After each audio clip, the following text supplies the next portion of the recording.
Welcome to Three Questions, where critical thinking is king, and my opinions and research are only here to support your learning and hopefully deeper understanding. Hey, I'm your host, Meghann, and I'm so honored you clicked on Three Questions today, and I'm joined by my little buddy, Willie.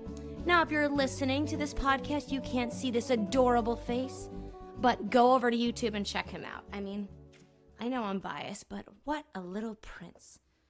All right, Willie, I'm going to let you down because I need to talk to these guys about now what? Now, I am so excited about this episode, and one of my favorite students asked me this question the other day. And I know I say favorite students a lot, but this one holds a special piece in my heart. So shout out Diane, and I'll tell you why she's my favorite student. She practices what she preaches. Now, Diane is one of our level 3 neuro studio teachers, and she also happens to live with Parkinson's. That's probably the least interesting thing about her.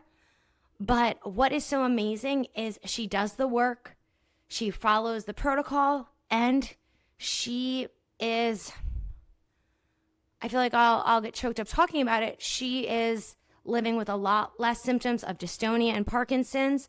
And she often compliments me and tries to give me credit, but it's her doing the actual work.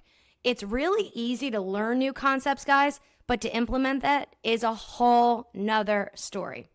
So on behalf of Diane, I want us all to commit to kind of whatever we say a lot at work or in our personal lives, to maybe practice what we preach more. And going back to the question, now what? This is something I get asked a lot. So what do I mean by now what? Now, I'm going to be kind of talking to my movement pros today, but this translates. So what do you do when you reach a goal? So say maybe you're trying to help your client decrease their spasticity. Maybe you're trying to decrease the symptoms of Parkinson's. Maybe you're trying to get rid of back pain. Maybe you're trying to get your kids to listen more. Maybe you're trying to get your husband, wife, or partner to help a little bit more around the house, or, fill in the gaps that you need. So this translates in life, like, what is the next step when a change is facilitated? And I get two questions a lot. Now what? And how do I start? And I feel like it's the same question, just with different words.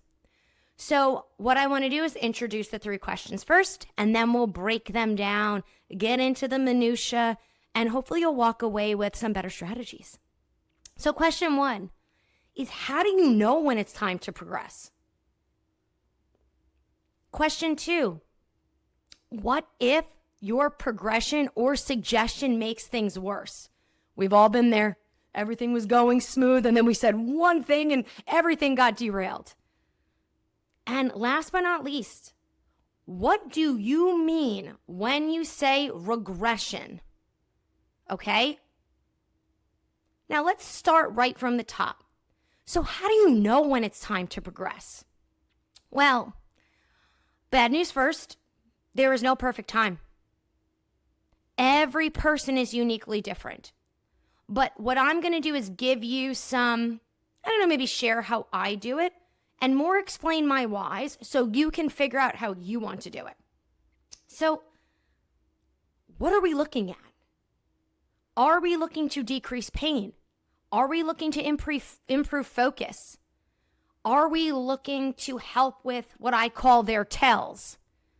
Okay, so like say you talk to your kids and every time you talk to them, they roll their eyes. That's a tell.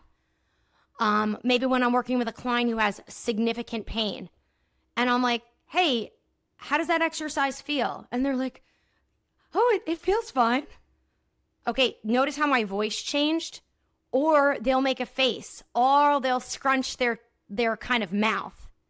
They're going to have a tell. Now, I am not a great poker player. I have a terrible poker face. But tells are what people do when can we say their nervous system is not ideally safe? I think I like those words. Let me try another way, because sometimes when we say nervous system, it's too vague and people are like, what the hell are you talking about? When people do a tell, there is something that's making them uncomfortable. Now, what makes me uncomfortable might not make you uncomfortable, and vice versa. There's a lot of things that don't make me uncomfortable, which is sometimes why I'm an open book and I say shit and people are like, I cannot believe she said that. Okay, but that can cause a problem sometimes. If it's not a problem to me, but it's a problem to you, oh, I better know that. Okay, so what are we doing with all this information? I'm going to use pain because we've all experienced it, whether it's physical, emotional, mental. Pain is serious. And when somebody says they're in pain and we're doing the same thing and we're not in pain, people tend to roll their eyes or diminish it. And we don't do that because we're asses. We do that because I don't understand how that is causing you pain. Okay? Some people who are super empathetic, they kind of feel everybody's pain. So that's like that's your superpower, but it's also a curse. I realized that through a little bit of therapy. Thank you, Rhonda. No lie, my therapist that I went to in my 30s, her name was Rhonda. And don't think I didn't help me, Rhonda, help me, Rhonda. But anyway, she said to me, with all due, I don't think you're empathetic. You're sympathetic. And we broke that down. And she's like, I think you assume what a lot of people are thinking or feeling. And you know what I said? I'm like, yeah, because I'm usually right. Now, that might sound like I'm an ass, but I have the confidence to say it because one of my favorite clients, not students, says that too. And she's right. She is right a majority of the time. But just because we're right and are good at reading people, that's not it. We have to give people time to figure that out themselves. And I might be right, but I am missing their why. It's easy to judge people's why, but we don't do it. Okay? So getting back to pain, how do you know when it's time to progress? Well, number one, are they out of pain? Now, when I say out of pain, I don't mean decrease pain. I mean out of pain. And you might look at me like I'm crooked. But with the methodology I teach at the Neuro Studio, using the 4-quadrant stability model, it's checking brain safety first, and it's a way to assess. And often when we use that assessment, people who are in tremendous amount of pain, their pain disappears. They feel shocked, they have increases of hope. But that isn't it, guys. Great. I was able to get that person out of pain, but how do I progress that? Because let me tell you, as soon as they move or do something that we didn't train, they will be in pain again. Okay? So how I manage progressions is using the scientific principles, accuracy versus precision. Stay with me here. I know people hate words with no meaning. So what does it mean to be accurate? Okay? So if you're watching on YouTube, I am touching the center of my nose. So if we use my face, oops, I just hit my microphone. Sorry, Joe. My sound guy is a freaking legend because I hit and touch things all the time. So sorry if that made a noise, guys. Going back, let's use my head as a dartboard. Don't get any ideas. The nose is the center. So if I'm hitting my forehead, okay, that's where I'm starting from. That is not so accurate. Getting closer to my nose is accurate. Okay, that's easy to understand, but how does that relate to pain or focus? Okay, well, if I'm in a tremendous amount of pain, the movement pattern that I'm currently using is causing me pain.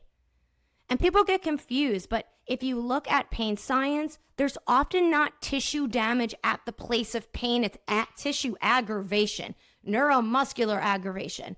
And how I describe it to clients is, that's your most efficient movement pattern. That's what your brain thinks is the best choice.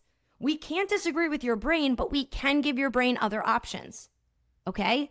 So if my accuracy, if I'm trying to move my hip and it gives me back pain, and I watch this client move, and I say, oh, we got some brain map muddiness. They're moving their hip joint, their lower back, their SI joint, and a little bit at their pubic symphysis. So that is not differentiating the hip. So by moving all those joints together, that pattern is causing them pain. So that's not accurate. What I want to do as a teacher is I want to improve their accuracy of isolating the hip joint. I want to show their brain that their hip is the second most mobile joint in the body. It's got a lot of range. We don't need to steal from the lower back or SI joint or pubic symphysis. We might if we're doing weird things like dancers do or athletes do, but that ain't the thing. So what am I going to do? I am going to give a sensory intervention to improve their accuracy. Maybe I'll ask them to touch their lower back and ask them to do the movement and say, hey, did you feel your lower back moving? And they'll say, yeah. And I'll say, okay, can you do it again without increasing the pressure in your hand? And they'll look at me and they'll try it. And they go, oh, no, I keep pushing into my hand. I said, well, keep trying. Now, that is a simple explanation. I'm not going to go in all the ways I assess low back pain. That's not what this podcast is about. What I'm doing is I am bringing awareness to their movement error. That's different than what a lot of people do, but you can do you. Pointing out what people do wrong only brings them awareness in an auditory way. Now they know they're doing something wrong. But how can their cerebellum understand that movement error if it feels the same? Okay? It's the same. So we need to bring awareness via touch or other senses like the visual and vestibular system to improve their accuracy. Okay, hang tight. Quick review. Client is moving multiple joints when they're moving their hip. It's giving them tremendous amount of pain. They now have arthritis in their hip joint. They might have torn their labrum. Big mess. Okay, if we can bring awareness via touch, let's just talk touch right now, to help their brain feel the difference between coupling those joints and uncoupling, we can improve their accuracy. Okay, so by improving their accuracy, they are now isolating their hip more. Notice I didn't say they are isolating their hip with no lower back movement. Everybody's got a different margin of error. If I can improve your hip joint mobility by 20%, that's huge for your brain. So the biggest problem I see with using accuracy is people think they have to hit a bullseye. Nah, it ain't that, guys. If you can improve the accuracy, so if we're using my face as a dartboard, say I started on the right top of my forehead, right by my hairline, and now I'm down to the inside corner of my left eye, I am closer to that bullseye. The client goes, oh my God, my pain is gone.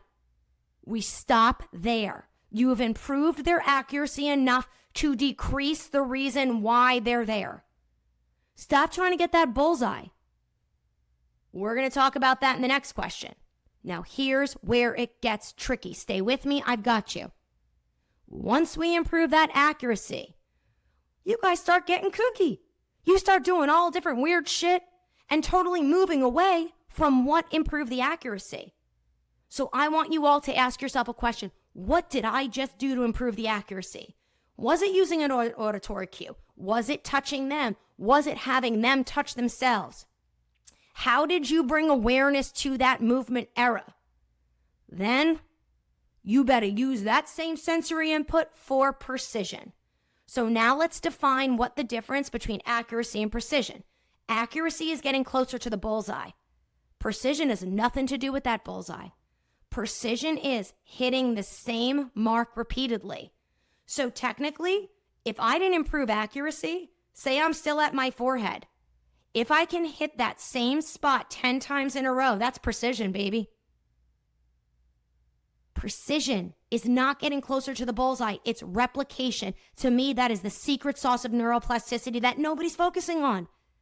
How do we replicate things? Well, we need the same sensory focus to have the best chance. If you start saying, okay, now move your arm like this and put your hand there, or look at this and do that, they're going to increase their repetitions, but not with precision. They're going to have repetitions all over that bullseye. Some with the hip and foot, some with the hip and knee, some with the hip and the lower back. And in that moment, we have high risk of hitting question 2. What if that progression makes it worse? Okay, so hold that thought. Quick review. Whatever we do in our sessions or in life, I'm going to use a different example.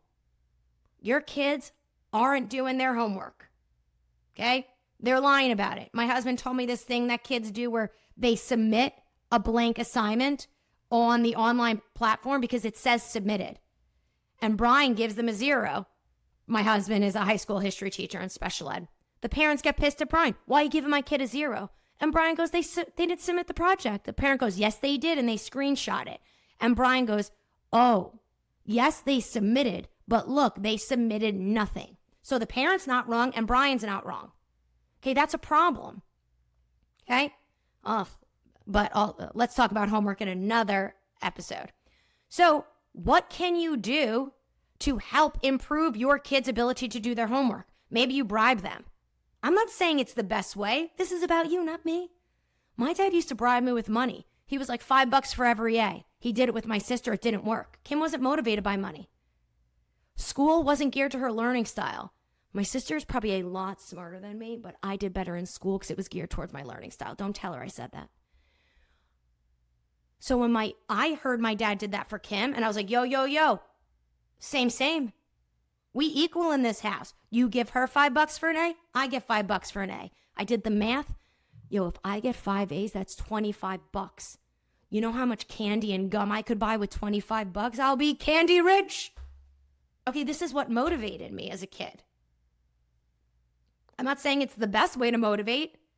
Okay, maybe you motivate them with taking away their devices or maybe spending more time with them. I don't know. I don't have kids. I'm not a parental expert. It's your job to figure out how you can improve their accuracy of getting their homework done.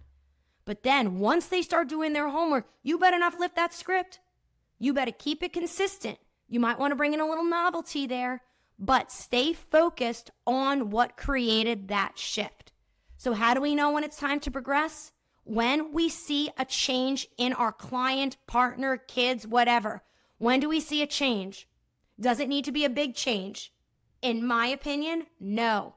Small changes equal bigger results and they're easier to integrate.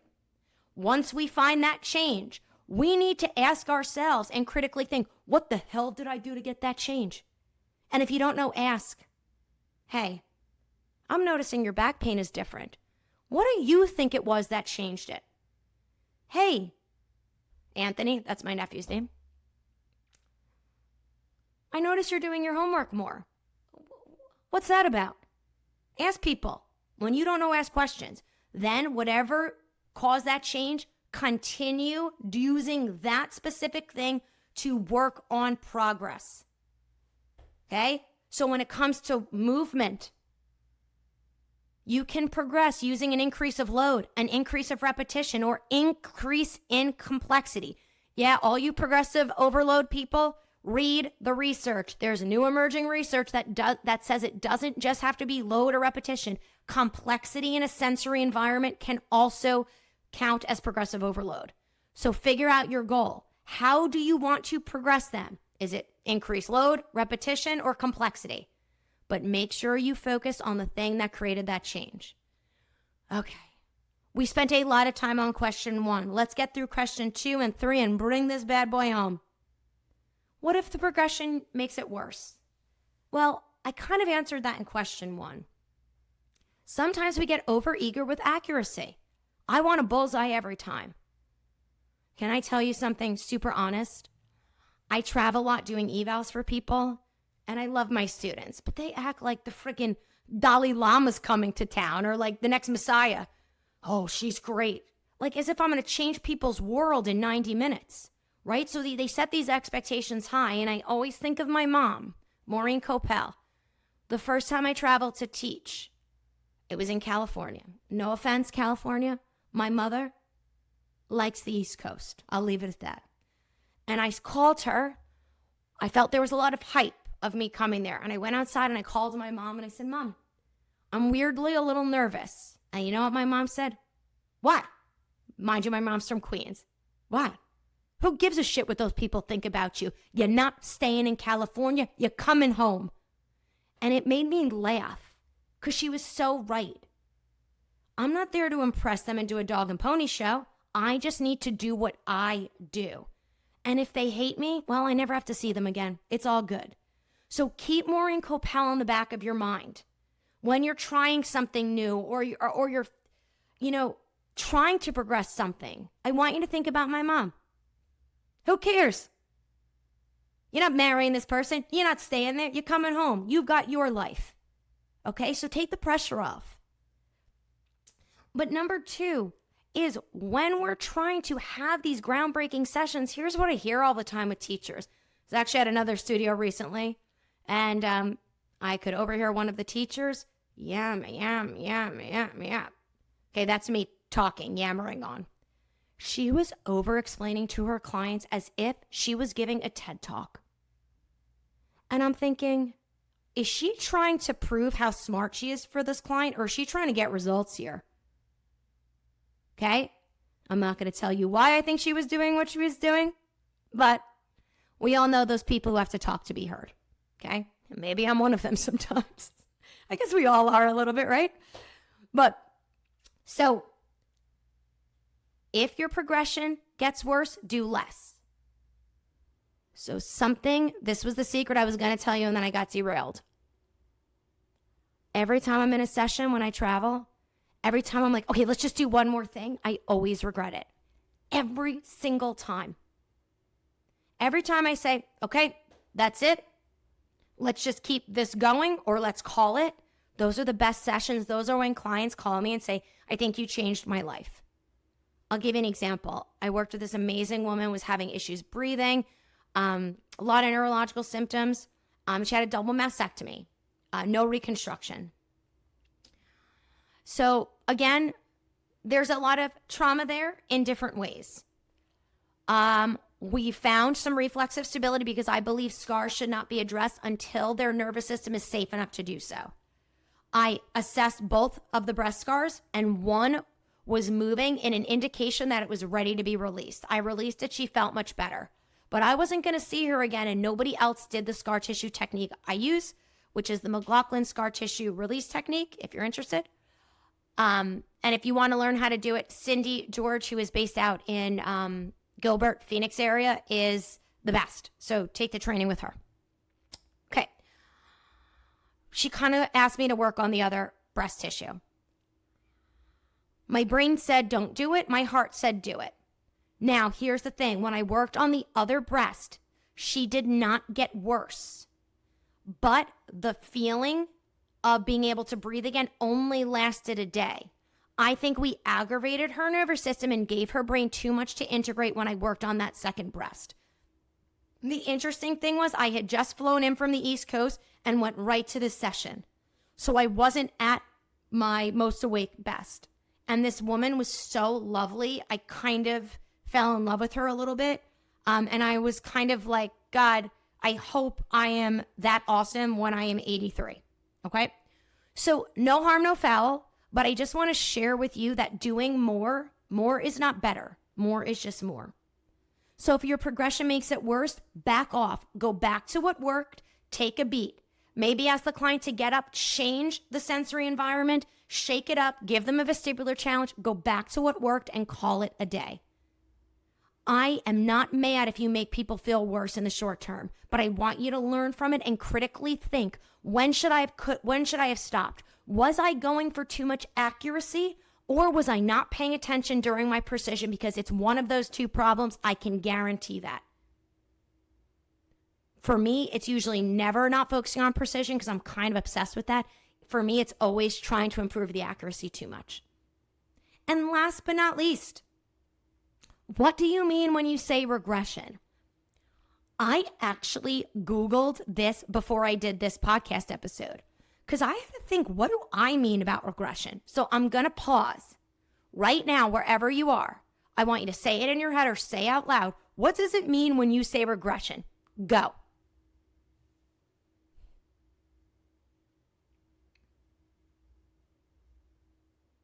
Maybe you're thinking, I mean, I know what I mean. It's just, well, it's making something easier.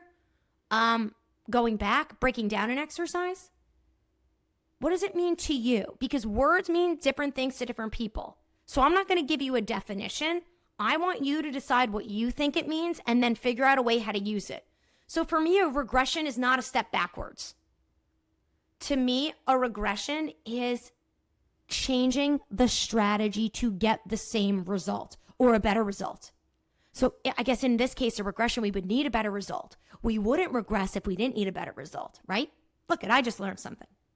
So to me, the regression should be based more off the concept, not the exercise.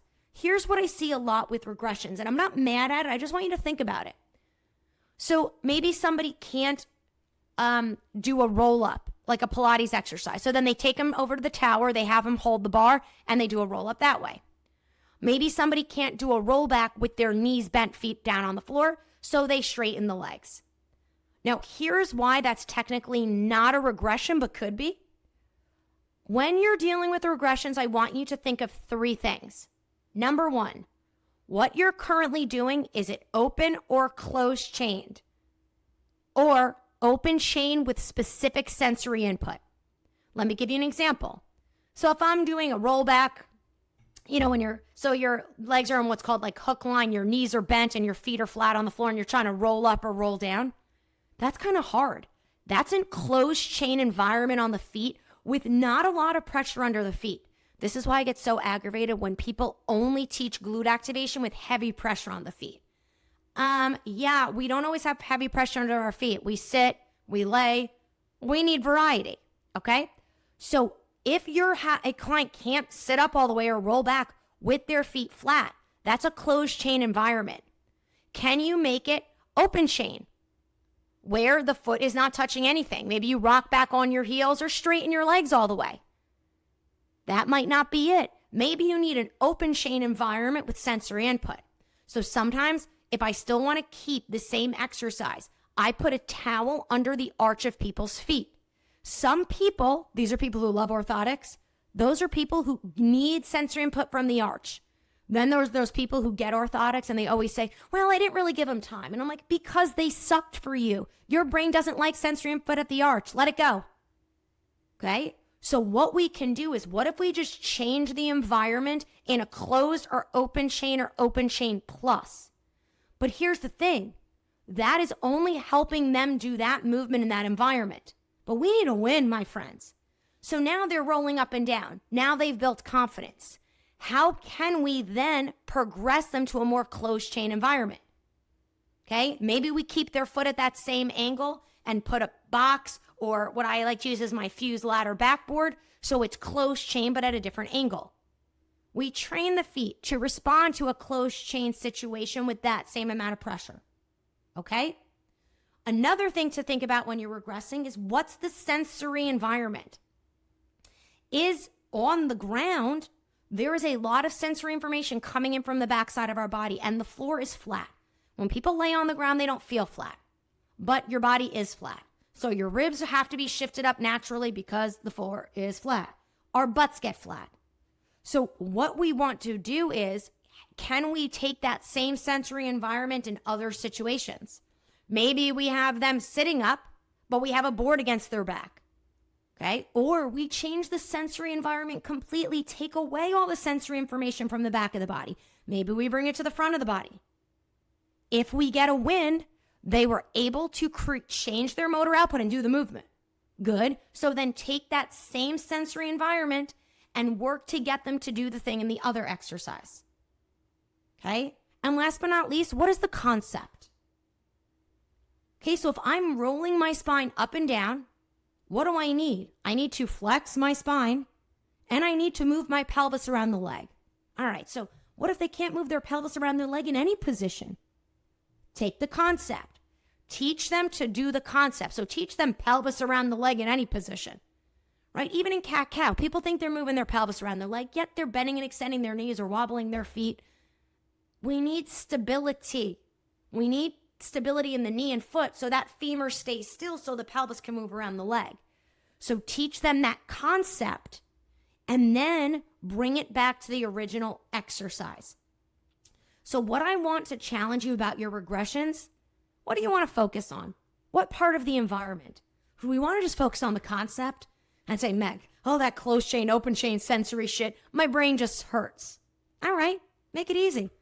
What is needed to do that movement? It's kind of why I love Pilates. We do the same exercises in different sensory configurations, on your back, sitting, on your belly, right? So this way we can find the sensory environment that works for our client the best, and we could then teach it to them elsewhere.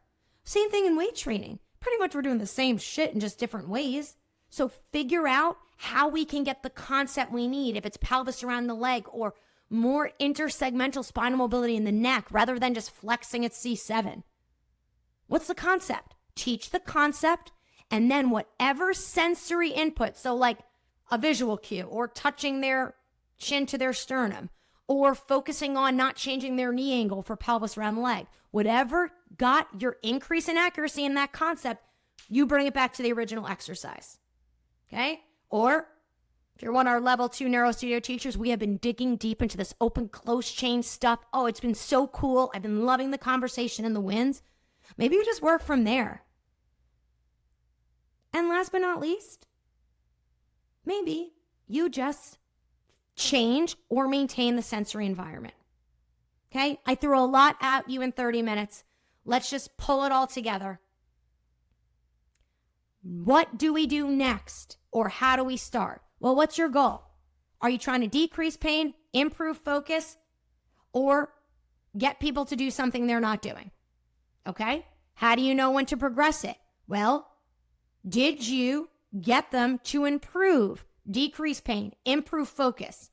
And people always go, how do you know if they're focused? Oh, you'll know. My clients with ADD or stuff like that, it's almost like they become a robot. They're so focused. All those clients who yap, they stop talking. How do we know when our kids or husband or wife or partner starts doing things? You'll know. Just stop looking for perfect. And once you get that small change, figure out how you can get repetitiveness using precision, focusing on the same sensory input and drive that shit home and get creative. And last but not least, if you're having trouble progressing or your progression makes it worse, take a deep breath. Cut yourself slack. I applaud you for trying. And you gave your client a chance to make mistakes. Too many teachers act like their client's cerebellum. Stop not allowing people to make mistakes. They need mistakes to build awareness. So when we make those mistakes, let's take a step back, let's learn, let's adjust, and create a regression based off the sensory environment, the open closed chain environment, or the concept. And if you follow any of these questions, I promise you, you will feel less stressed and more in control of your life or how your sessions go. So I hope you enjoyed this episode, and I know there's going to be follow-up questions. Ask me. Any question you have is, I guarantee, a question someone else has, and it can lead to an even better conversation. So thank you guys so much for being here, and I can't wait to see you in the next episode.